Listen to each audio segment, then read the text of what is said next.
ख़वातीनो हज़रात, आज एक बहुत स्पेशल गेस्ट हैं हमारे साथ। This is pressing matters brought to you on the mic, Pakistan number 1 football show. ये एपिसोड आपको ज़रूर देखनी चाहिए क्योंकि हमारे साथ मौजूद हैं पाकिस्तान फ़ुटबॉल में एक बहुत जो है ना नामवर शख्सियत, sir Shahzad Anwar, Pakistan national team coach, currently पहले टेक्निकल डायरेक्टर भी रह चुके हैं। Pakistan only pro license coach जो हमारे पास हैं। अनफॉर्चुनेटली सर, ये कह सकते हैं ना कि unfortunately only pro license coach, लेकिन खैर जो हमारे पास एक हैं उनको हम स्टूडियो में ले हैं। सर पहली तो बात बहुत बहुत शुक्रिया आपका स्टूडियो में आने का। क्या हाल चाल है, कैसा चल रहा है सब? अल्हम्दुलिल्लाह, आई एम फाइन और please to be here with you. इन्हें कह सकता हूँ कि ये जो ऑन द माइक आपका प्रोग्राम है और बड़ा ज़बरदस्त जा रहा है फुटबॉल की बेटरमेंट के लिए, प्रमोशन के लिए और लोगों को प्रॉपर इंफॉर्मेशन देने के लिए। मैं इसको फॉलो करता रहता हूँ। Thank you sir. मैं चाह रहा था कि आपसे ना ज़रा, क्योंकि ऐसा कम ही होता है कि आपको कोई इस तरह लंबे इंटरव्यू के लिए बिठा लें या किसी कोई, पता नहीं लोगों ने कोशिश की या नहीं, लेकिन खैर आपने हमारी दावत एक्सेप्ट की इस चक्कर में। लेकिन I want to start generally, अगर लोगों को आप बताएं कि आपकी प्लेइंग फ़िलासफ़ी क्या है, अगर आप कुछ अल्फाज में बताना चाहें लोगों को कि आप गेम के बारे में सोचते किस तरह हैं, क्या किस तरह खेलना चाहते हैं। एक तो मैं बड़ा क्लियर कर दूँ कि every coach has his own philosophy. ठीक है, उसके अंदर हम ये नहीं कह सकते कि ये किस तरीके से खिला रहा है, उसकी अपनी फ़िलॉसफ़ी है और डिपेंड करता है कि वो किस कल्चर से आया है, किस तरह का फ़ुटबॉल उसने खुद खेला है और किस तरह वो फ़ुटबॉल को देख रहा है।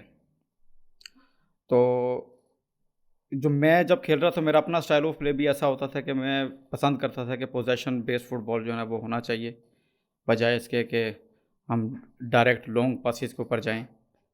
और तो बस उसी चीज़ को लेते हुए मैं देखता हूँ कि मैं कहता हूँ कि पोजेशन बेस्ड फ़ुटबॉल हो, जिसके अंदर हम प्रॉपर जो है ना बिल्डअप स्टार्ट करें और लेकिन पोजीशन का ज़रूर ख्याल रखें, पोजेशन बाय पोजीशन।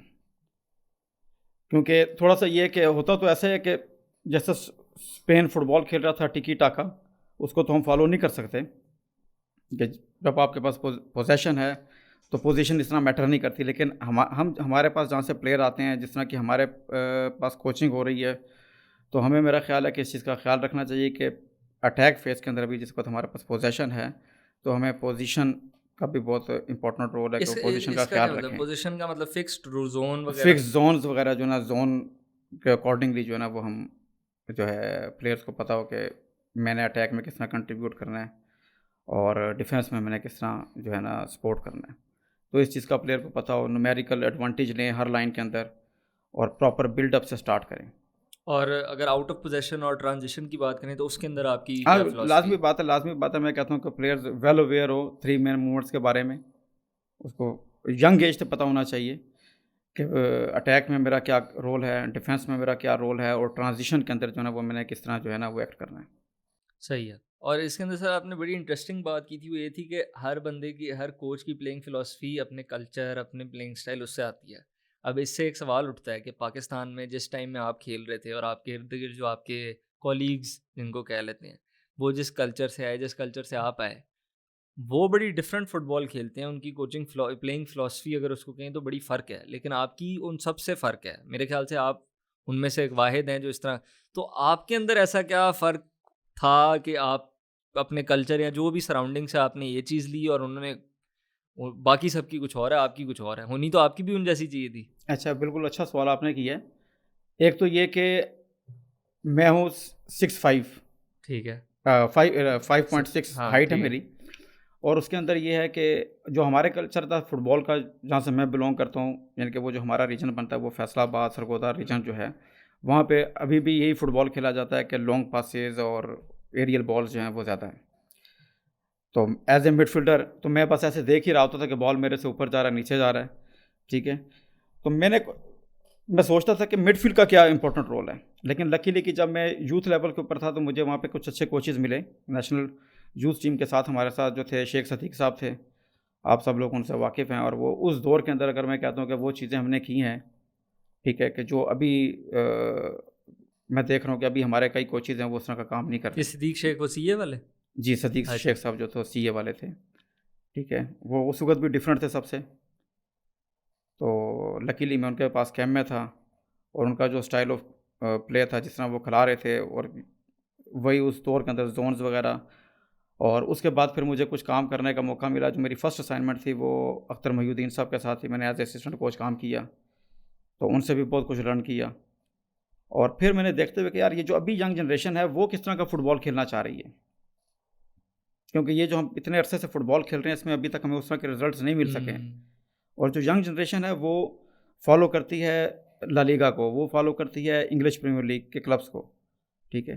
तो उसके साथ अगर हम इस तरह का वो काम करना चाहें तो मेरा नहीं ख्याल है कि वो एक्सेप्टेबल होगा। तो इंटरेस्ट जो है यंग जनरेशन का वो इस तरफ है कि हम जो है वो पोजेशनल फ़ुटबॉल खेलें, ठीक है, और पोजेशन भी हो तो विद पर्पस हो। और मैं एक चीज़ यहाँ पे मेंशन करना चाहूँगा कि जो अभी हमारे प्लेयर्स हैं, दे हैव मोर नॉलेज के जो हमारे पास पहले प्लेयर्स हुआ करते थे। ज़ाहिर है एक्सपोजर ज़्यादा है, वो फॉलो ज़्यादा कुछ करते हैं, वो सब कुछ अवेलेबल है। अच्छा, इस कोच प्लेइंग फ़िलॉसफ़ी की तो हमने बात की है, तो अगर हम कोचिंग मेथोडोलॉजी की तरफ आएँ कि किस तरह की आप ट्रेनिंग आप किस तरह की करवाएँ, क्योंकि डिफरेंट इसमें मेथोडोलॉजीज़ होती हैं। इस ये भी अगेन ये आपकी अपने कल्चर और उससे लिंक्ड होता है कि आप, तो आप उसको किस तरह एक्सप्लेन करेंगे? आप किस तरह की ट्रेनिंग करवाना चाहते हैं? उसके अंदर क्या-क्या एस्पेक्ट्स होने चाहिए? क्या-क्या चीज़ें आप उसके अंदर इम्पोर्टेंट समझते हैं? पहले नंबर पे तो ये है कि हमें वो ट्रेडिशनल ट्रेनिंग जो है ना उससे हटना चाहिए। और मेरे जितने भी कैंप्स होते हैं उसके अंदर मैं ट्रेडिशनल ट्रेनिंग के ऊपर तो फोकस नहीं सर कर रहा शायद होता लोगों हूँ। को पता ना ट्रेडिशनल ट्रेनिंग ट्रेडिशनल होती क्या है? ट्रेनिंग मीन के पहले ऐसा हुआ करता था कि जब कैंप्स हुआ करते थे टीमों के, तो वो फर्स्ट फेज़ के अंदर सिर्फ फिजिकल ट्रेनिंग होती थी। फिर सेकंड फेज़ उनका स्टार्ट हुआ तो उसमें वो सिर्फ फोकस उन्होंने किया हुआ टेक्निकल ट्रेनिंग पे, और फिर टैक्टिकल, और फिर मैचेस वगैरह की तरफ जाते थे। तो मेरा स्टाइल ज़रा इस तरह का है कि मैं कहता हूँ कि डे फर्स्ट से हम इंटीग्रेटेड ट्रेनिंग करें, जिसके अंदर ये चारों के चारों फैक्टर्स जो है ना वो हर उस ट्रेनिंग सेशन के अंदर इन्वॉल्व हो। सही, जिसमें कोई भी ड्रिल डिज़ाइन की जाए तो उसके अंदर टेक्निकल, फिजिकल, टैक्टिकल और डिसीजन मेकिंग एलिमेंट्स जो है ना ये ज़रूर होने चाहिए, सही है। ठीक है। और सेकेंडली ये है कि सिस्टेमिक ट्रेनिंग को जो नियर टू गो जो है गेम मॉडल, बिल्कुल, गेम रियलिस्टिक और game game model. Realistic training जो है ना वो। सही, सही, सही। और अगर हम पाकिस्तान नेशनल टीम की तरफ अब चलें तो मैंने भी ऑब्वियसली एपिसोड की थी नेपाल वाले मैच पे, काफ़ी लोगों ने अपनी राय दी थी। लेकिन आपकी अपनी ऑनेस्ट वो राय क्या है कि नेपाल वाला मैच की परफॉर्मेंस कैसी थी? हाँ, नेपाल के मैच की परफॉर्मेंस की अगर बात करें तो मैं कहता हूँ कि काफ़ी चीज़ें पॉजिटिव थी उसके अंदर। कि आपको पता है कि पाकिस्तान जो है वो 3 साल के बाद मैच खेला है, और 3 साल के बाद सिर्फ ये नहीं कि हमने इंटरनेशनल मैच खेला है, हमारी जो डोमेस्टिक थी वो भी बिल्कुल किसी किस्म की एक्टिविटी हो नहीं रही थी। तो ये समझ लें कि हमने बस 2 महीने का कैंप किया है, और वो इसलिए लेंथी कैंप किया है कि क्योंकि डोमेस्टिक एक्टिविटी थी ही नहीं, हमें ज़ीरो से स्टार्ट करना पड़ा है। लेकिन एक अच्छी चीज़ थी कि हमें पोटेंशियल जो मिला है ना, जो यंग टैलेंटेड, मैं कहता हूँ कि बड़े एनर्जेटिक और टेक्निकल टैलेंटेड प्लेयर्स हमारे पास कुछ आए हैं यंग। और वो एक बड़ा अच्छा पॉजिटिव साइन है कि वो फ्यूचर के अंदर भी जो है ना अच्छा परफॉर्म हुँ, करेंगे। और नेपाल वाला जो मैच है उसके अंदर टीम का जो स्टाइल ऑफ प्ले था, कोशिश की है उसको। आपने देखा होगा कि यूसुफ भट्ट जो था वो डिफेंस के साथ काफ़ी ज़्यादा पासेस खेलने की कोशिश कर रहा था, और सक्सेसफुल भी थे, जो हमने बिल्कुल मैच एनालिसिस किया है। तो सिर्फ़ और सिर्फ जो थोड़ा सा प्रॉब्लम हमें आ रहा था वो मिडफील्ड के अंदर आ रहा था कि मिडफील्ड के अंदर हम उस तरह डोमिनेट नहीं कर पाए, ठीक बिल्कुल। है। और नेपाल भी एक्चुअली पहला पास नहीं रोक रहा था। वो मिडफ़ील्ड के अंदर जब बॉल आती थी तब वो थोड़ा अपना ना प्रेशर ज़रा प्रेस करते थे और तब वो काफ़ी हद तक बॉल सक्सेसफुली जीत रहे थे स्पेशली फर्स्ट हाफ में। फर्स्ट हाफ में ऐसा हो रहा था कि नेपाल के जो मिडफील्डर थे ना वो थोड़ा नीचे उतरते थे, बॉल लेते थे, ठीक है, और उसके बाद वो बैक फोर के पीछे लॉन्ग पास करने की हुँ, कोशिश करते थे। लेकिन हमारे जो बैक फोर है, मेरा ख्याल है कोई भी ऐसा बॉल ऐसा हुआ नहीं है, कोई उनका अटैक ऐसा नहीं हुआ जिसके अंदर ड्यूल्स के अंदर अगर गए हों कि अब्दुल्ला शाह के साथ या मामून के साथ, तो कोई नेपोलिस स्ट्राइकर जो है वो उसको लेके गया हो, ऐसा नहीं हुआ। बिल्कुल। और ऐसी क्या चीज़ है, अगर कोई है आपके ज़हन में, जो अगले मैच में आपने नेपाल के मैच के बाद कोई देखा है कि इसको हमने इस तरह डिफरेंटली करना है, कुछ हमने चेंज करना है अगले मैच के लिए? देखिए नेपाल वाला मैच जो था ना, क्योंकि 8 प्लेयर्स उसके अंदर ऐसे थे कि जिनका फर्स्ट हुँ, इंटरनेशनल मैच था, तो मेरा ख्याल है कि उनको एक अच्छा एक्सपीरियंस हो चुका है। और क्योंकि मैचेस जितने ज़्यादा खेलेंगे उतना ज़्यादा उनको एक्सपोजर होगा, उतना एक्सपीरियंस गेन करेंगे और परफॉर्मेंस भी बेहतर होती जाएगी। और तो मेरा है कि मैं कहता हूँ कि इसी को हम कंटिन्यू करें। प्लेयर्स की थोड़ी सी फिजिकल फिटनेस बेहतर होनी चाहिए, और उस पे मज़ीद काम करेंगे। और प्लस जो हमें मिडफील्ड के अंदर स्पेशली के अगर देखें कि हमारा बॉल पोजीशन जो था 10 सेकंड तक तो हमने रखा है, 20 सेकंड तक भी बॉल पोजीशन, लेकिन 45 सेकंड तक मेरा ख्याल है कि हमारा सिर्फ जो हमने एनालिसिस किया उसमें एक बार या दो बार ऐसा हुआ है कि 45 सेकंड तक बॉल हमारे पास रहा है। तो उसके ऊपर हमने करना है कि हमारे प्लेयर्स जो है वो कम अज़ कम अगर आगे किसी किस्म की पॉसिबिलिटी नहीं बन रही है तो बॉल पोजीशन जो है ना उसको लूज़ ना करें। सही है, सही है, सही है, ठीक है। और प्रेशर सिचुएशन को जो है ना वो अच्छे तरीके से उसको उनको हैंडल करना आना चाहिए। और सिलेक्शन के अंदर भी अगर मैं कहूँ तो उसी टाइप के प्लेयर्स टीम के अंदर होंगे कि जो प्रेशर सिचुएशन को रिजॉल्व कर सकते हैं। तो ये सिलेक्शन प्रोसेस की अगर हम बात करें, उसके अंदर मेथड क्या है प्लेयर सिलेक्शन का? जो कैंप के लिए आप प्लेयर बुलाते हैं उसके अंदर आप क्या क्या देखते हैं? ऑब्वियसली प्रेशर हैंडल करना एक चीज़ है, बट उसके अलावा जनरली अगर आप जैसे जाके आप अभी एनसीसी के भी मैचेस देख रहे हैं, तो प्लेयर में आप क्या देखते हैं? क्या आपको पसंद आता है एक प्लेयर में, जब आप चाहते हैं मेरी टीम में इस तरह का प्लेयर हो? देखें, इस लेवल के ऊपर एक प्लेयर तो टेक्निकली टैलेंटेड तो होना चाहिए, हम्म। ठीक है, वो तो है कि वो टेक्निकल, और उसके अलावा कि उसको पोजिशनल अवेयरनेस हो, और जैसे मैंने अभी बात की है कि प्रेशर सिचुएशन को वो किस तरह हैंडल करता है, तो एटलीस्ट उसके प्रेशर ऑन अंदर द बॉल या प्रेशर मतलब मैच का प्रेशर? नहीं, विथ बॉल प्रेशर जो ठीक है, है। ठीक है, सपोज के opposition pressure. Opposition pressure 1 versus 1 में क्या करता है, 2 वर्सेस 1 में क्या कर सकता है, ठीक है। और बहुत ज़्यादा कम्पैक्ट जोन के अंदर जहाँ पे कंजस्टेड एरिया है तो उसके अंदर उसके आया कि उसके अंदर एबिलिटी है कि उसके अंदर से वो उस प्रॉब्लम को सॉल्व कर सके। सही है। और मेंस कैंप दोबारा अब शुरू हो रहा है नेशनल टीम का, जी। तो ये कैंप अगर आप हमें बताएं कि ये इसका मतलब ये कैंप किस चीज़ की तरफ बिल्ड कर रहा है? कोई फ्रेंडलीज हैं, कोई टूर्नामेंट्स हैं, किस किस चीज़ की आप तैयारी कर रहे हैं? देखिए, मेन टास्क जो है वो ये है कि फीफा वर्ल्ड कप क्वालिफायर है, ठीक है। 2026 फीफा वर्ल्ड कप का जो है, और उसकी प्रिपरेशन है जो अक्टूबर के अंदर हमने क्वालिफायर खेलना है। उससे पहले अक्टूबर से पहले अंडर 22 एशियन कप क्वालिफायर है, तो उसकी एक जो है प्रिपरेशन कर रहे हैं हम। ठीक है। और अभी हमारे मार्च विंडो के अंदर 2 मैचेस हैं मालदीव के अंदर, और जून विंडो है, और जून के अंदर साफ जून विंडो के बाद यानी कि 20 जून से 3 जुलाई तक जो है वो साफ चैम्पियनशिप है। लेकिन जो मेन टास्क है वो ये है कि 2026 वर्ल्ड कप क्वालिफायर, जो पाकिस्तान ने कभी भी एक मैच नहीं जीता है, तो मेन टारगेट जो है ना वो उसको कर रहे तो हैं। लॉन्ग टर्म आप इसको देख रहे हैं? जी, और क्योंकि यंग प्लेयर्स उसके अंदर मैंने जो लिए हुए हैं, कुछ लड़के ऐसे हैं कुछ जो 20 साल वाले हैं, कुछ 22 साल वाले हैं, और फ्यूचर को भी हम देख रहे हैं कि 27 के अंदर फिर हमने नेक्स्ट वर्ल्ड कप क्वालिफायर खेलना है। तो एक अच्छा बैच जो है पाकिस्तान को मिलेगा, क्योंकि उस वक़्त तो वो अपनी पीक एज के अंदर 25-26 साल, 27 साल की एज के अंदर होंगे। तो ये अभी मैंने भी ये नोट किया था जब शुरू में जब आपने कैंप अनाउंस किया था ना, जो पहला कैंप था नेपाल वाले मैच के लिए, कि एक नया फ्रेश स्क्वाड था, क्योंकि काफ़ी पुराने प्लेयर थे, उन बेचारों के तो काफ़ी साल निकल गए थे इन पॉलिटिकल इश्यूज़ के अंदर। लेकिन उसके बाद जो है नया जो है एक स्क्वाड है, उसके अंदर काफ़ी आपने जैसे कहा 8 नए प्लेयर, तो ये एक बड़ी अच्छी चीज़ है हमारे लिए कि एक नई एरा जो है वो शुरू हो रही है। तो इस इस नेशनल टीम कैंप की ड्यूरेशन क्या होगी, और इसके अंदर आप लोग क्या स्पेसिफिक जो है वो क्या आप जिस तरह आपने मालदीव्स के लिए स्पेसिफिकली प्रिपेयर करेंगे इस कैंप के अंदर, या फिर जनरल टेक्निकल वर्क करेंगे जो कि आपके बस गेम फिलॉसफी पे बिल्ड कर रहा है? किस तरह इसको अप्रोच करेंगे कैंप को? हाँ, देखें, सिर्फ ये नहीं है कि हमने मालदीव के मैचेस खेलने हैं। मैंने आपको बताया कि हमारा जो जो टारगेट है वो ये है कि हमने अक्टूबर के अंदर वर्ल्ड कप क्वालिफायर खेलना है, सही है। और वो जो एक प्रोसेस हमने स्टार्ट किया है उसको लेकर चलेंगे। ये मैचेस जो है ना ये जस्ट के प्रिपरेशन मैचेस कह सकते हैं इसको, ठीक है, क्योंकि हमारा डोमेस्टिक तो इतना स्ट्रॉन्ग नहीं है कि जिसके अंदर प्लेयर्स को उस तरह के मैचेस मिलें।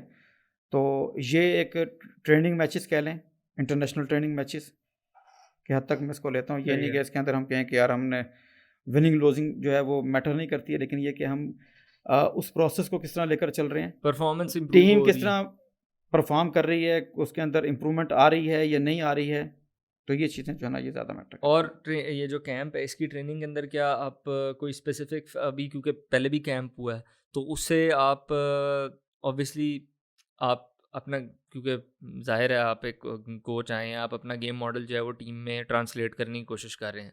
अब वो डिफरेंट उसके अंदर फेजेस इन्वॉल्व होते हैं, तो इस कैंप में आपने कोई प्लान किया है कि कोई स्पेसिफिक फेस पे आप ज़्यादा काम करेंगे? क्या कोई सच फेस है? फॉर एग्जांपल आप कह रहे थे कि मिडफील्ड में थोड़ी बॉल ज़्यादा रखनी है, तो क्या इस कैंप पे इन पोजीशन पे ज़्यादा फोकस होगा? कोई इस तरह आपने सोचा हुआ है, या आपके ख्याल में चारों फेजेस को जो है आप साथ लेके चलेंगे, अभी किसी फेज पे डायरेक्ट फोकस नहीं आप कर रहे? नहीं, मैंने आपको बताया क्या, क्योंकि जितना भी मैं काम कर रहा होता हूँ, ट्रेनिंग मेथोडोलॉजी मेरी यही है कि मैं तमाम फेजेस को साथ लेकर चलता हूँ। सही है। ठीक है, और क्योंकि दरमियान में एक गैप आया 2 मंथ का आफ्टर नवंबर और चैलेंज कप, अभी कुछ लड़के थोड़ा सा एंगेज हुए हैं चैलेंज कप के अंदर। तो ये जो 2 मंथ्स का गैप था, इसके अंदर मेरा ख्याल है कि प्लेयर्स उस तरह इन्वॉल्व नहीं थे, क्योंकि जो चैलेंज कप के अंदर मैं प्लेयर्स की परफॉर्मेंस देख रहा हूँ, तो मेरा ख्याल है कि हमें दोबारा फिर जो है स्टार्ट करना पड़ेगा और तमाम फेजेस को साथ लेकर चलना पड़ेगा। मैंने एपिसोड एक की थी नेपाल वाले मैच के बाद, और उसमें बेसिकली हमदान के साथ मैं बात कर रहा था, और हमने यही बात डिस्कस की थी कि आप क्योंकि आपने काफ़ी ज़्यादा काम किया था उस टीम के साथ, और वो लेट सपोज पॉइंट ए तक पहुंच गई अपनी प्रोग्रेस में, और फिर वो वापस अपनी टीमों के पास चली गई, और वो फिर डिपेंड करता है, पाकिस्तान में अक्सर तो फुटबॉल हो नहीं रही होती, या तो वो बस बैठे होते हैं, या फिर उनका जैसे एनसीसी चल रहा है तो वो अपने डिपार्टमेंट या टीम्स में खेल रहे होते हैं, और उनका प्लेइंग स्टाइल आपके जो प्लेइंग फिलॉसफी उससे बहुत फ़र्क है। तो आप एज अ कोच ये चैलेंज इसको आप किस तरह रिजॉल्व कर सकते हैं, इसको किस तरह सॉल्व कर सकते हैं कि प्लेयर को फिर ज़ीरो से स्टार्ट ना करना पड़े? क्योंकि अब ज़ाहिर सी बात है, आप उन्हें चीज़ें अनलर्न करवाते हैं और ज़रा चीज़ें अपने हिसाब से करवाते हैं, वो जाते हैं और वो फिर बिल्कुल ही ऑपोजिट चीज़ करते हैं, फिर वो वापस आते हैं, फिर आपको करवा, तो ये तो 2-3 हफ्ते इसी में लग जाते होंगे नहीं, हमेशा। ऐसा क्या कहते हैं कि जब हमारे पास से प्लेयर्स गए थे, हमने उनको एक ट्रेनिंग प्रोग्राम तो ज़रूर दिया था कि जिसमें उन्होंने इंडिविजुअल ट्रेनिंग करनी है, ताकि जब हमारे पास आएँ तो थोड़ा बेहतर शेप के अंदर हों। और लेकिन जहाँ तक आप कह रहे हैं कि टीमों का स्टाइल ऑफ प्ले जो है, ठीक है, वो टीमों का स्टाइल ऑफ प्ले डिफरेंट है, लेकिन जो प्लेयर्स की अपनी क्वालिटी है, वो भी बड़ा मैटर करती है कि वो प्लेयर जो है उसके अंदर वो बड़ी जल्दी अडॉप्ट कर लेता है। तो मैं भी उसी टाइप के प्लेयर लेता हूँ कि जो हमारे पास जब आएँ और इस स्टाइल ऑफ प्ले के साथ जो है अडॉप्टेशन जो है ना उनकी हो जाए। लेकिन सर पाकिस्तान फुटबॉल अगर उसको एक जनरल लेवल पे देखें तो उसकी बेहतरी ऑब्वियसली बेहतर नहीं है अगर हमारा, क्योंकि तो प्रीमियर लीग और दुनिया की जो ला लीगा हैं, ला लीगा में काफ़ी उस तरह की फ़ुटबॉल खेली जाती है जिस तरह स्पेन खेलता है। इंग्लैंड में उस तरह की फ़ुटबॉल खेली जा रही है जिस तरह इंग्लैंड खेलना चाह रहा है। जर्मनी में उस तरह की फ़ुटबॉल खेली जा रही है जो जर्मनी खेलना चाह रहा है जनरली। तो बेहतर नहीं है कि हमारी भी डोमेस्टिक फ़ुटबॉल के स्ट्रक्चर के अंदर उस तरह की फ़ुटबॉल खेली जाए जिससे फिर आपका काम बहुत आसान हो, क्योंकि आपके पास प्लेयर आए तो आपको अब ना उसको ट्वीक करना है। आपको उसको ज़ीरो से शुरू नहीं करना कि अब मैं अपनी जो है ना प्लेइंग फ़िलॉसफ़ी उसके अंदर लेके आऊँगा। तो इसका क्योंकि मूविंग फॉरवर्ड तो ये तरक्की का ये एक रास्ता है। अब इस तरह चल नहीं सकता मामला, हम ज़्यादा आगे जा नहीं सकते अगर एक जगह बी हो रहा और आप बिल्कुल ए से शुरू कर रहे हो दोबारा।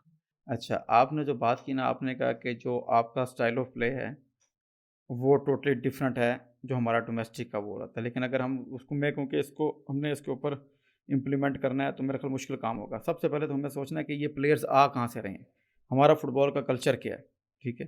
तो उसमें हम बहुत ज़्यादा चेंजिंग नहीं लेकर आ सकते। मैंने आपको कहा जो स्पेनिश हुँ। फुट स्टाइल है उसको तो हम यहाँ पे नहीं ला लेकर आ सकते कि टिकी टाका खेलना शुरू कर दो ना हमारे प्लेयर्स खेल सकते हैं।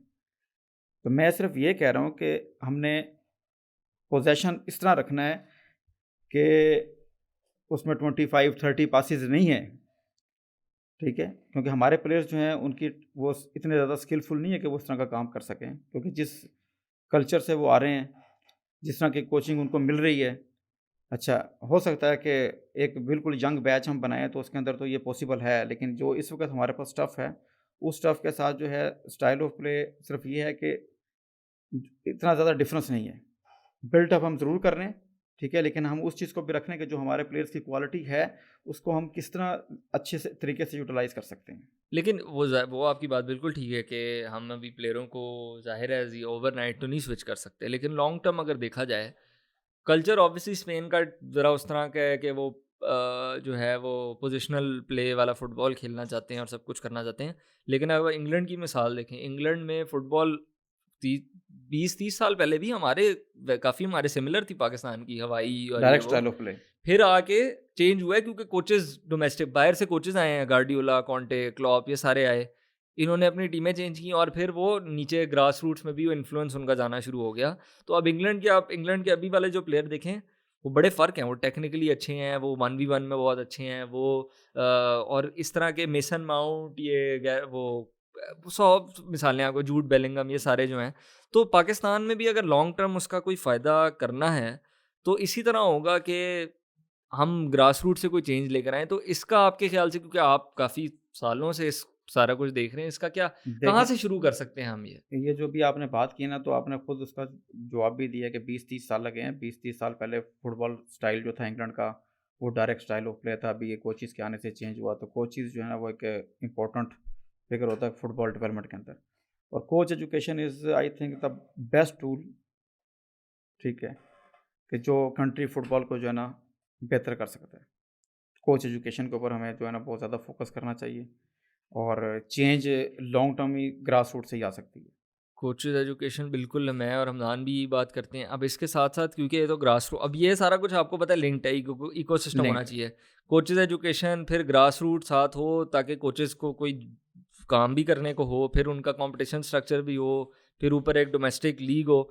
तो अब मैं डोमेस्टिक लीग पे अगर आऊँ, तो ज़ाहिर है एक कांस्टेंट डोमेस्टिक लीग आपका कैलेंडर चल रहा हो, तो उसका नेशनल टीम पे बहुत बड़ा इफ़ेक्ट होता है। जिसकी जिस जिस मुल्क की डोमेस्टिक लीग जो है वो स्ट्रॉन्ग है, उसकी नेशनल टीम भी स्ट्रॉन्ग है, most most yes, likely. Of course.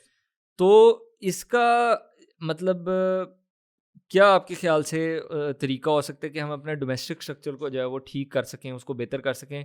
क्योंकि अभी मसला ये है, ये डिपार्टमेंट और क्लब वाली चीज़ को साइड पे करते हैं, मसला सबसे बड़ा ये है कि कोई कैलेंडर भी फिक्स नहीं है, कोई लीग भी फिक्स नहीं है, कुछ भी फिक्स नहीं है। वो हर 3-4 महीने बाद कुछ हो रहा होता है या नहीं हो रहा होता। अच्छा, ये जो आपका क्वेश्चन है, ये मैनेजमेंट से रिलेटेड है। हाँ। लेकिन ये कि नहीं, मैं तो अभी आपकी राय राय अभी माँग मेरी रहा हूँ। मेरी राय ये है कि इसके अंदर जैसे कोई हालात ठीक होते हैं पाकिस्तान के फुटबॉल के सारे, जो करंट सिचुएशन है वो आपके सामने है, और नॉर्मलाइजेशन कमेटी काम कर रही है, और नॉर्मलाइजेशन कमेटी को भी फीफा जो है जिस तरीके से उसने मैंडेट दिया हुआ है, करने की कोशिश कर रही है। लेकिन हमारे डोमेस्टिक कई किस्म के प्रॉब्लम हैं, सही कई है। किस्म की हर्डल्स हैं, और लेकिन अगर उसको फ्री हैंड दिया जाए और वो अपने मैंडेट को उसी तरह पूरा करे, तो मेरा ख़्याल है कि, और लॉन्ग टर्म प्लान अगर हम करते हैं इसके ऊपर, कंपटीशन स्ट्रक्चर के ऊपर भी काम करते हैं, तो 2-3 चीज़ें ये कि, तो एक तो हम कंपटीशन स्ट्रक्चर बहुत अच्छा हो, क्लब बेस्ड हो, और कोच एजुकेशन पे काम किया जाए, ठीक है। तो फिर ये है कि हमारे पास क्वालिटी कोचेज़ होंगे जो इन क्लब्स के अंदर काम कर रहे होंगे, और हमारी एक लीग इतनी स्ट्रॉन्ग हो कि जो मैच करती हो कि जो इंटरनेशनल फुटबॉल होता है। हुँ। प्रॉब्लम सिर्फ ये है कि हमारा जो डोमेस्टिक है और इंटरनेशनल मैच का, उसके दरमियान का बहुत बड़ा डिफरेंस है।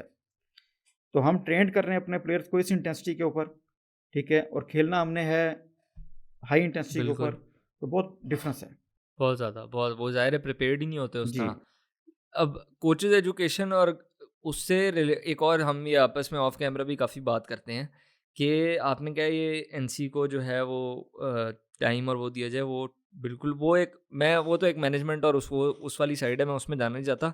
मैं ना अभी थियोरेटिकली उस तरह कहते हैं बात कर लें। मैंने जो एक चीज़ ऑब्ज़र्व की है, आपको भी बड़ी अच्छी तरह पता है कि पाकिस्तान में ना फुटबॉल से रिलेटेड, एटलीस्ट बाकी स्पोर्ट्स का मैं कुछ कह नहीं सकता, एक इंटेलेक्चुअल कल्चर की ना कमी है। हुँ, तो हुँ। फॉर एग्जांपल स्पेन में जो कोचेज़ या जो भी होंगे, या एस्पायरिंग कोचेज़ हैं, वो फुटबॉल कॉन्स्टेंटली स्टडी कर रहे होंगे, कॉन्स्टेंटली देख रहे होंगे, कॉन्स्टेंटली उसके अंदर कुछ कर रहे होंगे।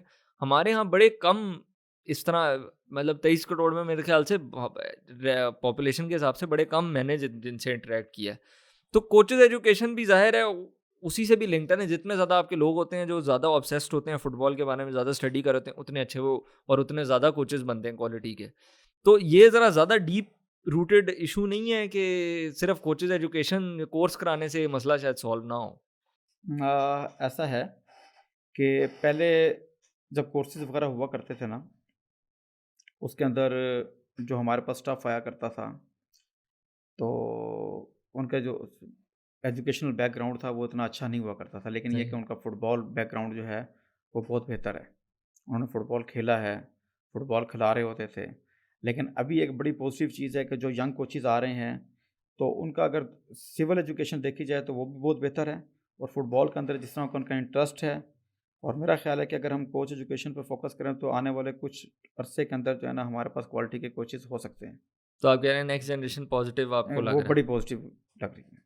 मेरे ख्याल से उसकी एक वजह और यही है बाकी कि वो बाकी लीग जो कोचेज़ जो है हमारे पास पहले से काम कर रहे हैं, अब इसमें उनका भी किसी किस्म का कसूर नहीं है। आपको पता है कि 2015 से पाकिस्तान के फुटबॉल किस तरह, ठीक है, वो हमारे पास लास्ट ए लाइसेंस जो हुआ था वो 2015 में हुआ था, ठीक है। उसके बाद से कोचेज़ के लिए कोई प्रोग्राम नहीं है, मेरे ख्याल से बी लाइसेंस भी नहीं हुआ बी उसके बाद। लाइसेंस भी नहीं हुआ, किसी कोच एजुकेशन प्रोग्राम हुआ ही नहीं ये 7-8 साल के अंदर। और 7-8 साल जो है वो कोचेज़ बिल्कुल आउट हैं उस चीज़ से।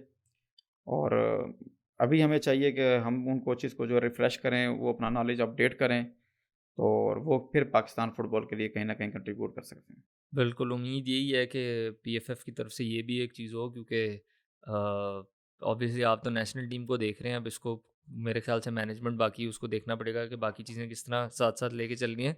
लेकिन नेशनल टीम से ही linked obviously national youth teams भी हैं। अब आपने कहा अंडर 22, और लेकिन उससे नीचे भी अंडर 18, अंडर 16, अंडर 13, ये एक बड़ा एक सक्सेसफुल नेशनल टी आपका तो आप तो मेरे ख्याल से चाहते ही हैं कि नीचे वाली टीमें हों, ताकि आपको एक पाइपलाइन मिली रहे और आपके प्लेयर आते रहें। बिल्कुल ऐसे ही है कि जब तक आपके पास बैकअप नहीं होगा, और वो भी ऐसा कि एक तो सबसे पहले एस्टेब्लिश करने वाली जो चीज़ है वो नेशनल प्लेइंग फ़िलॉसफ़ी, ठीक है, कि उसके ऊपर इम्प्लीमेंट हो, हमारा स्टाइल ऑफ प्ले, और फिर उसी को तमाम टीम्स जो है ना वो उसको फ़ॉलो कर रही हों, ठीक है, ट्रेनिंग मेथोडोलॉजी को फ़ॉलो कर रही हों।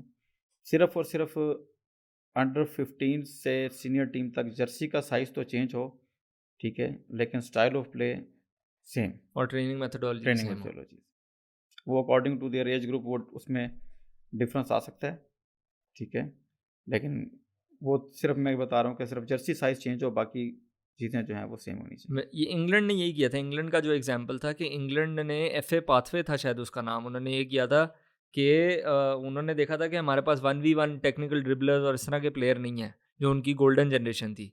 लेकिन उसके बाद उन्होंने ये इम्प्लीमेंट किया, उन्होंने सारे एज ग्रुप्स में रोल आउट कर दिया। मेरे ख्याल से उन्होंने क्लब्स को भी कहा था यूथ लेवल पे कि आप इन प्रैक्टिसेस को यूज़ करें। तो वही बात है कि वो क्लब्स के अंदर से ही शुरू करते हैं, क्योंकि सारा टाइम तो नेशनल टीम के साथ प्लेयर हो नहीं सकते। मोस्टली उन्होंने टाइम क्लब के साथ ही गुजारना होता है। लेकिन अगर वापस सीनियर टीम के बारे में, इस टीम के साथ आपका एम क्या है? पहले तो मैं आपका 1 ईयर एम पूछता हूँ और फिर लॉन्ग टर्म जो आपने एम, आपने वैसे ही कहा लॉन्ग टर्म आप देख रहे हैं। पहले 1 ईयर में आप बता दें कि आप क्या अचीव या एम कर रहे हैं, और फिर लॉन्ग टर्म आप क्या एम कर रहे हैं? 1 ईयर आपको मैंने बता दिया था एम के कि एक हमने जो गोल सेट किया हुआ है वो अक्टूबर के अंदर वर्ल्ड कप क्वालिफायर है। हम चाहते हैं कि पाकिस्तान की अच्छी प्रेजेंटेशन होनी उसके अंदर होनी चाहिए, और पाकिस्तान जो है कि कम से कम अरसे के अंदर जो है एटलीस्ट साउथ एशिया के अंदर एक अच्छे पोजीशन के ऊपर हो, और जो कि हमने अभी कभी वर्ल्ड कप क्वालिफायर का एक मैच भी नहीं जीता है। ड्रॉ हमने किया लेकिन जीता नहीं है। तो इंशाल्लाह इस साल जो है पाकिस्तान जो है नेक्स्ट राउंड के अंदर जो है वो क्वालिफाई करे।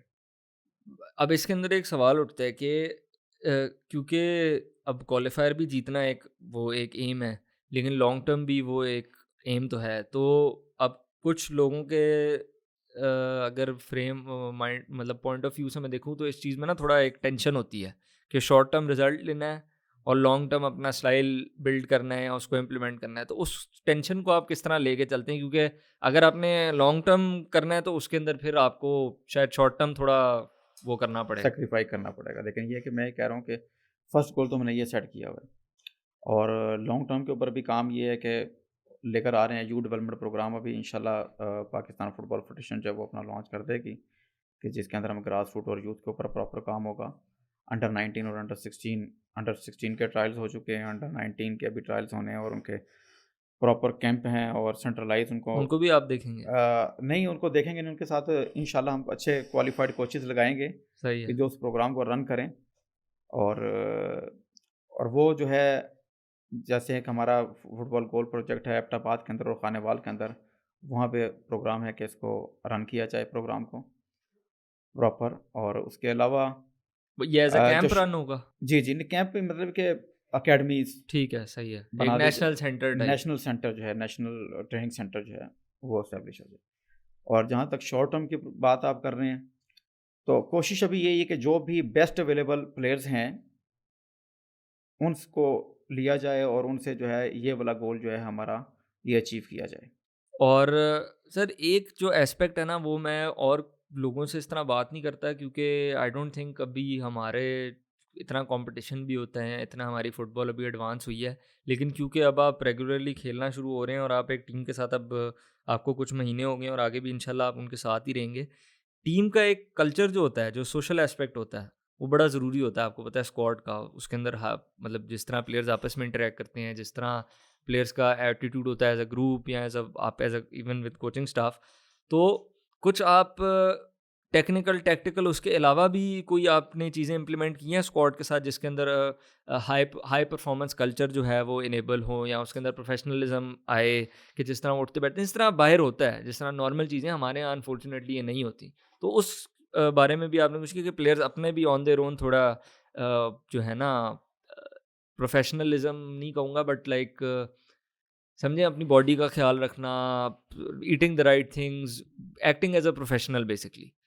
अच्छा, ये जो आपने बात की है कि इस पे हम प्लेयर्स को ये नहीं कि पहले भी बताते थे, अभी भी बता रहे हैं इस कैंप के अंदर, उनको प्रॉपर जो हम उनको एजुकेट कर रहे हैं इन चीज़ों के बारे में कि 22.5 घंटे जो हैं 90 मिनट के 22.5 घंटे जो वो उन्होंने किस तरह गुजारने हैं, उनका लाइफ़स्टाइल क्या होना चाहिए एक फ़ुटबॉल प्लेयर का। और जो एक अच्छी चीज़ है कि अभी पाकिस्तान फुटबॉल फेडरेशन के अंदर जो है एक मेडिकल सेंटर भी हमने बनाया है जिसके अंदर हमारे पास क्वालिफ़ाइड डॉक्टर्स जो हैं वो हैं और क्या कहते हैं न्यूट्रिशन के बारे में, स्पोर्ट्स इंजरी के बारे में और उसके अलावा जो स्पोर्ट्स साइकोलॉजी, तो ये सारे काम जो है हमने स्टार्ट किए हुए हैं। सही है, सही है। और जो पिछला आपने कैंप किया था, उसमें से आप ऐसी क्या चीज़ लर्निंग जो है आप इस कैंप में लेके जा रहे हैं और इसके अंदर आप वो इम्प्लीमेंट आप उस कैंप से आपने क्या लेसन या क्या आपने लर्निंग्स ली हैं? देखिए, जो पॉजिटिव चीज़ थी ये कि वो लड़के जो थे वो बड़े पॉजिटिव एटीट्यूड के साथ थे और they want to do something कि कोई चेंज आनी चाहिए पाकिस्तान के फुटबॉल के अंदर। और मैं कहूँगा कि हम उस चीज़ को कंटिन्यू करेंगे और मज़ीद प्लेयर्स मेरा ख़्याल है इस कैंप के अंदर मोटिवेट होंगे, ठीक है? क्योंकि एक एम लेकर चल रहे हैं कि जो 75 साल के अंदर काम नहीं हो सका है तो अब हम इसके अंदर कोई ना कोई चेंज लेकर आएँ। और इसके अंदर वही प्लेयर्स होंगे, वही अ, स्क्वाड कैंप में वही लोग होंगे या आप एडिशन सब्ट्रैक्शन कर नहीं, रहे कुछ हैं? मैंने अभी चैलेंज कप देखा है इसके अंदर मुझे कुछ और प्लेयर्स भी नज़र आए हैं और मैंने अभी उनको भी कॉल कर रहा हूँ और फिर देखते हैं कि फर्स्ट फेज़ के अंदर वो किस तरह परफ़ॉर्म करते हैं, क्योंकि सम टाइम ऐसा होता है कि प्लेयर अपनी टीम के अंदर तो अच्छा परफ़ॉर्म कर रहा होता है, लेकिन जब उसको बाकी दूसरे प्लेयर्स के साथ रखा जाता है, वो हो सकता है कि इंटीग्रेट करता है कि नहीं करता है। तो ये हुँ। एक क्वालिटी प्लेयर की होनी चाहिए। और स्क्वाड की अगर हम बात करें जनरली, आपके ख़्याल में हम कौन-सी पोज़ीशन में थोड़ा स्ट्रॉन्ग हैं और कौन-सी पोज़ीशन में हम और इम्प्रूव मज़ीद कर सकते हैं? मेरा ख़्याल है कि बैलेंस है और सिर्फ़ ये कि हमें मिडफ़ील्ड के अंदर कुछ क्रिएटिव और डिफरेंट किस्म के जो मिडफ़ील्डर्स हैं ना। मेरे ख़्याल से मैंने तो ये नोट किया है कि हमें जो है ना डिफेंसिव मिडफ़ील्डर्स जी, थोड़े डिफेंस। वो है क्योंकि आपने भी अब्दुल्ला इकबाल को खिलाया था मेरे ख़्याल जी, से वो अब्दुल्ला वैसे Iqbal, centre back centre back खेलते अब्दुल्ला हैं। इकबाल लेकिन अब्दुल्ला इकबाल मिडफ़ील्ड प्लेयर ही था, लेकिन अब क्लब उसको सेंट्रल डिफेंडर खिलाता है, तो मैंने भी उसको देखते हुए कि इस प्लेयर के अंदर एबिलिटी है कि ये एज़ ए डीएम जो है ना वो खेल सकता है, तो तब उसको उधर पुट किया। सही है, सही तो है। क्योंकि अब ये जो क्वेश्चन है ना वो ये है कि हमारा जो स्टाइल ऑफ प्ले है ना डोमेस्टिक, अभी आप चैलेंज कप के अंदर देख रहे होंगे, ठीक है? तो मिडफ़ील्डर अगर आपको मिलेंगे भी तो मिडफ़ील्डर बहुत सिंपल से मिडफ़ील्डर हैं। तो मिडफ़ील्ड जो है वो तो सर इम्पोर्टेंट। मिडफ़ील्डर ये कर रहे होते हैं हमारे हाँ, यहाँ तो। मिडफ़ील्डर।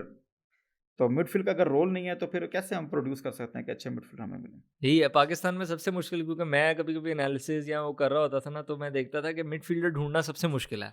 उसके एक्शन ही नहीं मिलेंगे आपको, उसका क्या एक्शन है? वो हेडर के लिए जा रहा है, गोल किक से ये कर रहा है क्योंकि आपको वो मौका ही नहीं मिलता उसको असेस करने के लिए दूसरी उसके लिए। और अगर स्क्वाड की हम आखिरी बात करें वो ये है कि ओवरसीज़ बाहर से जो प्लेयर आते हैं लास्ट टाइम आपने कुछ चुने थे। क्या इस दफ़ा भी वही चुनेंगे उनके बारे में क्योंकि और भी ऑब्वियसली अवेलेबल हैं चॉइसेस तो उसके बारे में क्या है? क्या आप लोग देख रहे हैं डिफरेंट ऑप्शंस उसमें? जो डायस्पोरा प्लेयर्स की अगर हम बात करें तो वो हमारे पास बहुत अच्छी ऑप्शंस हैं, ठीक है? और कुछ के जो है जो डॉक्यूमेंटेशन जो है वो कंप्लीट हो चुकी है। ठीक है। कुछ की पाइपलाइन में है और इंशाल्लाह वो हमारी जून तक कंप्लीट हो जाएगी। लेकिन जिनकी कंप्लीट हो चुकी है उसके अंदर हमने अभी लास्ट टाइम जो थे हसन बशीर, यूसुफ, अदनान और Adnan was that time not in a good shape, but अभी जिस तरह वो मेरे साथ राब्ते में है और मैचेस वगैरह खेल रहा है और अच्छी शेप के अंदर है। और इसी तरह अब्दुल्ला इकबाल है, अब्दुल्ला इकबाल अभी उनका प्री सीज़न चल रहा है, यूसुफ ट्रेनिंग में है, और उसके अलावा हुँ, आदिल नबी जो अभी ग्रीस में खेल रहे हैं, ठीक है, एथेंस में। तो वो एक हमारे पास ऑप्शन है कि उनको कॉल किया जा सकता है। और इसी तरह ओतिस खान जो है, उनके डॉक्यूमेंटेशन जो है वो अच्छा। पाइपलाइन में है, और ओतिस खान हो सकता है कि होपफुली कि जून तक हमें अवेलेबल हो। और तो आपका इसके स्क्वाड अलावा काफ़ी वो हो एक जाएगा स्ट्रेंथन। एक यंग प्लेयर है अंडर 22, अब्दुल समद अरशद। ठीक है, ही इज़ प्लेइंग इन हुबेक्यू, ठीक है। Danish first division. और अंडर 19 सीज़न के अंदर उसने 22 गोल स्कोर किए हैं। तो इस दफ़ा वो भी टीम का स्क्वाड का हिस्सा होंगे। सही, इसी तरह तो एक बड़ी हारून न्यूज़ है। हारून हामिद हैं, अंडर 22 प्लेयर्स, और he is playing QPR under 23। सही। नहीं तो काफ़ी स्क्वाड जो है वो इससे स्ट्रेंथन होगा काफ़ी ज़्यादा और मेरे ख़्याल से नई शक्ल आ जाएगी एक स्क्वाड की। इंशाल्लाह, मैंने आपको कहा कि शॉर्ट टर्म यही है कि जो बेस्ट अवेलेबल प्लेयर्स हैं, उनको यूटिलाइज़ किया जाए और अच्छा रिज़ल्ट लिया जाए। इससे इससे फ़ायदा जो है हमारे जो डोमेस्टिकली प्लेयर्स खेल रहे हैं उनको भी बहुत होगा क्योंकि आपको मेरे से बेहतर ही पता होगा कि the best way to improve is to play with better play best players. Play with the तो जब टाइम और स्पेस कम होता है और फिर अच्छे प्लेयर आपको ऑब्वियसली डिसीजन मेकिंग उनकी तेज़ होती है, तो आपको भी फिर उनकी स्पीड पे खेलना पड़ता है। ऐसे ही और है। आई थिंक इन सबको हम सबको एक ट्रेनिंग में ही बूस्ट मिलेगा एक तरह से कि हमारा लेवल ऊपर चला जाएगा। ट्रेनिंग के अलावा भी बाकी के जो मैंने बताया ना कि उसका जो लाइफ़स्टाइल होता है, हुँ, उससे भी हमारे प्लेयर्स बहुत लर्न करते हैं। जैसे पास्ट में हमारे पास जैश रहमान जो आता था, तो कई प्लेयर्स हमारे नेशनल टीम के होते थे जिनकी ख्वाहिश होती थी कि मैं जैश रहमान का जो है ना रूममेट बनूं, ठीक है। और हर दफ़ा हम चेंज करते थे, और जिस तरह का उसका प्रोफेशनल एटीट्यूड था, और क्या प्लेयर्स था उससे कोई आप स्टोरी या कोई वो बता सकते हैं? क्या ऐसा वो डिफरेंट देखें करते थे? देखें डिफरेंट ये है कि उसे पता है कि मैंने क्या खाना है, मैंने कब सोना है। अभी जो सबसे बड़ा प्रॉब्लम है ना प्लेयर्स के साथ, वो ये है कि प्लेयर्स का प्रॉपर रेस्ट नहीं है, हुँ, ठीक है। प्रोफेशनल होने के मैं कई बार उससे ज़ैश से बात कर रहा होता था, और लंबी बात हो जाए तो वो मुझे खुद कहता था कि कोच, कि it's better we talk tomorrow, tomorrow और सोने का क्योंकि वक़्त है। सोने का टाइम है। हो सकता है कि और कोई प्लेयर हो तो वो कहे कि यार अभी कोच के साथ बैठा हाँ, हुआ हूँ, तो ठीक है गप यार, गप चल रही है तो हाँ, चलने रहने दो, और नींद भी आ रही है तो वो नहीं कहेगा कि हाँ मैं सर सोना चाहता हूँ।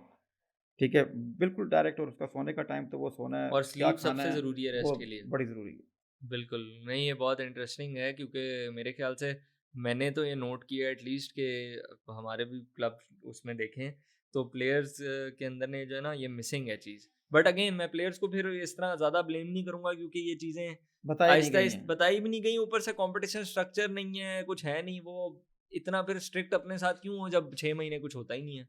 वही वाली बात है ना, कुछ कुछ they have nothing to work towards, तो वो फिर तो रिलैक्स हो जाते हैं उस चक्कर में। सर 2 मेजर सवाल रह गए हैं। पहला तो ये है कि आपके ख़्याल में एक तो आपने बात की कि हमारे लिए सक्सेस होगी कि हम फीफा क्वालीफायर एक जीत जाएँ इंशाल्लाह, जो हम अभी तक हिस्ट्री में नहीं जीते। लॉन्ग टर्म जो आपने 2027, 2026 की बात की, आपके ख़्याल में पाकिस्तानी मेंस टीम के लिए सक्सेस क्या क्या होगी? What is success? अगर आप अभी बैठ के सोचें। मैं कहता हूँ कि 2027 के लिए ये कि हम अपना जो अभी हम स्क्वाड बनाने लगे हैं, 2005 वाला जो बैच है, उसके ऊपर हम बहुत ज़्यादा फोकस करें। जो और वो बैच नेशनल सेंटर वो जो जो बनेगा? नेशनल सेंटर जो है उसके ऊपर फोकस करें, और 2027 के अंदर, और आपको पता है कि अभी 26 में भी 48 टीम्स हैं वो क्वालिफाई करेंगी। हुँ, और उसके बाद 27 में भी ऐसे ही है, 48 और 8.9 और 8.5 का जो है कोटा जो है एशिया का है। और अगर हम करना चाहें तो 2027 तक ये है कि एक अच्छी उसके अंदर आ सकते हैं। एटलीस्ट हम सेकंड राउंड के अंदर खेलें, ठीक है। और एशिया के अंदर ये नहीं कि हम हर दफ़ा लास्ट रैंकिंग के अंदर हों, तो हम 26 से ऊपर वाली रैंकिंग के अंदर जाने की कोशिश करेंगे। बिल्कुल। और lastly sir Pakistani football fans ये पॉडकास्ट जो है वो देखते हैं, आपकी तरफ से उनके लिए क्या मैसेज है पाकिस्तानी फुटबॉल फैंस को? पाकिस्तानी फ़ुटबॉल फैंस के लिए ये है कि हमें सोशल मीडिया के ऊपर कई जगह के ऊपर उन्होंने हमें बहुत आफ्टर नेपाल मैच जो है बड़े अच्छे कमेंट्स भी आए, लोगों ने बहुत अप्रिशिएट भी किया। लेकिन कुछ साइड से थोड़ा-सा क्रिटिसिज़्म भी होता है, लेकिन पॉजिटिव क्रिटिसिज़्म हो तो वेरी गुड, ठीक है। उसके अंदर कई चीज़ें बंदा लर्न कर रहा होता है, और उसके ऊपर इम्प्लीमेंट करने से बेटरमेंट के चांसेस हैं। लेकिन नेगेटिव क्रिटिसिज्म जो है वो मेरा ख्याल है नहीं होना चाहिए। टीम को सपोर्ट करें, वेट करें और बिलीव करें कि हमारे पास ऐसा स्टफ़ है कि इस स्टफ़ के साथ जो है ना हम एशिया के अंदर कुछ कर सकते हैं। लेकिन ओवर द नाइट नहीं होगा, वेट करना पड़ेगा। बिल्कुल लेडीज़ एंड जेंटलमैन, आपने सुना ओवर द नाइट बिल्कुल भी नहीं होगा। फुटबॉल डेवलपमेंट हर चीज़ में टाइम लगता है, स्पेशली जब तारीख के अंदर जो है डेवलपमेंट ना हुई हो और उसको ज़ीरो से ही बेसिकली शुरू करना हो। सर शहजाद जो है उसको पाकिस्तान नेशनल टीम की तरफ से शुरू कर रहे हैं और हमारी दुआ यही है कि इंशाल्लाह हम क्वालिफायर भी जीतें और आगे 2026 और 2027 में भी हमारी सक्सेस हो। Sir thank you very much, आपने इतना टाइम निकाला है। मुझे बड़ा मज़ा आया है बात करके और होपफुली आप लोग सब जो देख रहे हैं आप लोगों को भी एपिसोड अच्छी लगी है। Please subscribe to the channel, follow us on social media and until next time take it easy.